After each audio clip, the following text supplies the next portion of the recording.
윤석열 전 대통령의 2차 공판은 내일 오전 10시 서울중앙지법 대법정에서 열립니다. 법정 촬영이 불허됐던 첫 공판 때와 달리 내일은 윤 전 대통령이 법정에 들어서 재판 시작 직전까지의 모습이 영상과 사진으로 공개됩니다. 다만 법원 종합청사의 방호를 받는 서울고법이 1차 공판 때와 같이 지하주차장 이용을 허가해 윤 전 대통령이 법원에 도착해 법정으로 들어가는 모습은 공개되지 않을 걸로 보입니다.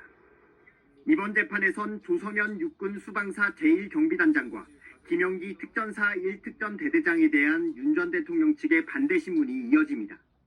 두 사람은 첫 공판에 출석해 검찰의 주신문에서 12.3 비상계엄 당시 의원을 끌어내란 지시를 받았다고 증언했습니다. 윤 전 대통령 측은 계엄에 직접 관여하지 않고 대통령에게 직접 명령을 받지 않은 현장 지휘관부터 신문하는 것에 대해 반발하고 있습니다. 들었다는 것을 법률수당으로 보면 전문 증거나 대전문 증거입니다. 그래서 증거를 사용할 수 없는 부분이고, 검찰은 신문 순서는 입증 책임을 지는 검찰이 판단할 영역이라고 반박하고 있습니다.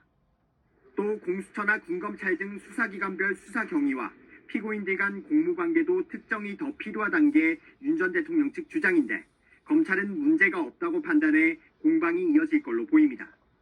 재판부는 조단장 등 신문이 끝나면 향후 증인신문 순서 등에 관한 입장을 정리할 방침입니다. 지난 14일 첫 정식 재판 당시 법정에 있는 윤석열 전 대통령의 모습은 공개되지 않았습니다. 언론사들의 촬영 신청서가 너무 늦게 제출돼 피고인 측 동의 여부를 확인할 수 없다는 이유였습니다. 내일 열리는 두 번째 정식 재판에선 윤 전 대통령의 모습이 언론에 공개될 것으로 보입니다. 윤 전 대통령 측은 촬영을 불허해달라는 취지의 의견을 냈지만 재판부는 이번엔 국민의 알 권리 등을 종합적으로 고려해 법정 내부 촬영을 허가했습니다. 이번 법정 촬영은 재판이 시작하기 전까지만 가능합니다. 생중계도 불허됐습니다. 윤 전 대통령은 저번처럼 서초동 자택에서 경호 차량에 탑승해 법원 청사로 향할 것으로 예상됩니다. 법원 측은 이번에도 지하주차장을 통한 출입을 허용했기 때문에 내일도 취재진과 마주치지 않고 법정까지 들어갈 것으로 보입니다. 내일 재판에서는 지난번에 검찰 측에서 신문한 계엄 당시 현장의 군 지휘관들에 대한 윤 전 대통령 측의 반대 신문이 진행될 예정입니다.